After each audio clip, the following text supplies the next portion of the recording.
All right, so we go across to Shamla, who is all set. Thanks, Rishi. Hi, everyone. Happy New Year. And this is my first segment for 2019, Unique, Not Different. With me, I have Kriyaan Singh. He's paraplegic. And before I begin Kriyaan Singh's interview, I just want to allow you to ask you something. I want you to picture that throughout your whole life, the things that you do create an identity. And there are things that, let me say, your social life, cultural life is determined by, you know what, how your identity is molded. And one day, just imagine one day, you have this passion, and your passion come into reality with hard work. And suddenly, it traumatically just comes to a halt. How would you feel? And this is what Kriyaan Singh went through. Kriyaan Singh got into an accident as a result of drunken driving. But I don't want to go into, his past. You can go on, many different platforms and see that. What I want to know is now. So, Kriyaan, good morning. Morning, Sham. How are you doing? How are you? I'm good. Happy New Year. Happy New Year to you. My first question is out of curiosity. When you realized that you had a permanent disability, what allowed you to live? What allowed you to be? What motivated you to come back? I want to, just continue your passion. Well, my passion was to be a vet. Growing up, that's what I always wanted to be. And when I became paralyzed through an accident, when a drunk driver collided with my vehicle, I still maintain that passion. And a strong belief I had was that despite being disabled, now being disabled, I could still be a vet, that I didn't need to walk to be a vet. And so I didn't allow it to inhibit me from being successful, fulfilling my passion to be a vet. But it has changed how I do it. Understood. And that's something that I is a message I always try to impart on any person with a disability is, in striving to be normal, you have to strive to actually be, in a sense, not abnormal, but different. And you could still achieve the same thing or achieve more just by using a different method. Hence the name of the program, Unique, Not Different. Exactly. Yeah. And with regards to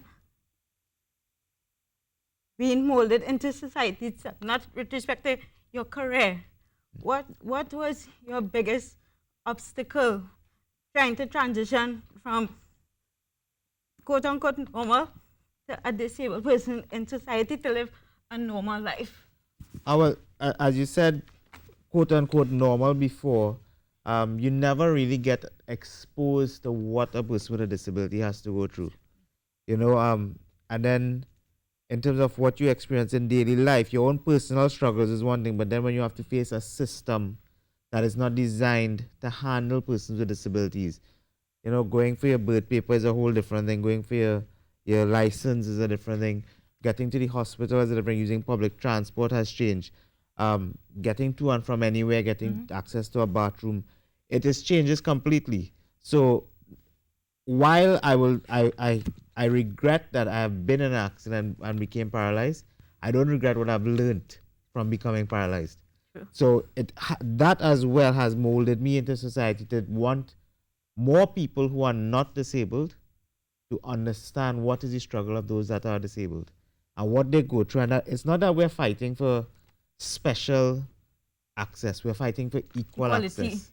Equal access. And when people say, oh, well, why must the disabled park be the closest park? Because it's not just the closest park, it's the biggest park. Yeah. Right? It puts us on a level playing field to compete in a society where we are otherwise at a disadvantage. So that is where I see the molding of what has molded me now to, apart from continuing my profession, to try and change what people with disabilities face in this country. You were a former independent senator. You do a massive amount of voluntary work within the disabled community by distributing wheelchairs. You have a massive following on social media. People who look up to you, people who, in terms, no matter in what aspect. Do you think that you if you didn't have this disability, would you be able to make this? Would you be driven to make this impact? I think I'd always be driven to make some impact. I could certainly say I may not have taken the impact or the drive or the initiative to go the route of being a voice for people with disabilities. I may have been like anybody else, to be honest. Part ignorant, part arrogant. So what are the needs of a person with a disability? So with that being said, every time I face a challenge, exposing a non-disabled person to what a person with a disability goes through, I always have to keep in mind that it's not that they are arrogant or ignorant, it's just that they have been exposed due to our culture or society to what is the right thing to do in these situations, what is the morally right thing to do, ethically right thing, but also the human thing to do, and to be a brother's keeper at all times. Exactly. Well, I always say that we ourselves are not exposed because we don't have the inclusiveness to be exposed. And in closing, my last question for you is, if there's one thing that can be done for you, it could be in terms of your hobby, your career, culture, anything, that would help you see that, what, things are going to change. Or I remember myself in my normal capacity doing this. What would you like to see be inclusive immediately? Before my accident, I was a very outdoor person, like to do a lot of outdoor stuff. And recently I started back doing that. And as the country pushes forward, we have a situation in the country where we need to push the economy and so on. And you see tourism as a major thing. I'd like to see more places in Trinidad be developed, but developed with access as well. So that people with disabilities could be exposed to the wonderfulness that is Trinidad's environment. And I think that will not only uplift the life of persons with disabilities, but uplift the entire country as a whole. This was very educational.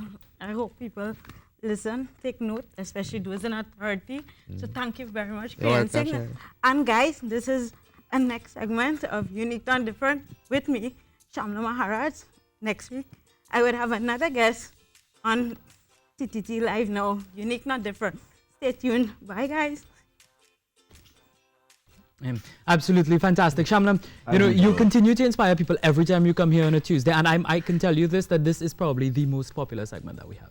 Thank you. I think people really, really enjoy it, getting to hear the stories of other people carry. Yeah, that's and right. I mean, you were normal. Yeah, I mean, what most would consider normal. Perhaps I still had my little glitches here and there that I continue to have.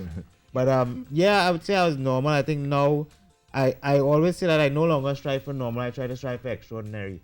And so everybody should try to do that as well. Even if you consider yourself normal, step outside your comfort zone. There's a whole world there to explore. And encourage everybody to do that. And you're a vet by profession. Yeah. And how has that been going? That's been excellent. That's my passion. I don't think I could have survived going through this Without not being a vet. Really? So animals have been a big role in my life. They are my comfort zone. So that I was asking Sharon to actually bring a couple of my dogs on the set. But she said she has a ghastly fear for all animals. Really? Yes, I was telling one of the cameramans that if we do bring it, Carrie would have to stand in between both of us. So perhaps in the future I may look at bringing them, on another segment, because I do a lot of work with like service dogs, dogs for therapy. Dogs for, I've recently started doing a particular breed of dogs, launching something called Saints Autism, where we use the Saint Bernard breed and take them around to homes with children with autism. Right. Very cool. And it helps them to be inclusive and, breaks the ice for them to have conversation when they're in uncomfortable situations. And one of the things that I'm slowly doing in the country is making people aware of the use of dogs for therapy, but also allowing it to be accepted in society, meaning if you see a person with a dog on the street, don't run away, but also don't run up and play with it, because it may be a service dog, So those are the things we are trying to change in small ways, habits and cultural archaic ways, but also, just uplift the country on a whole now.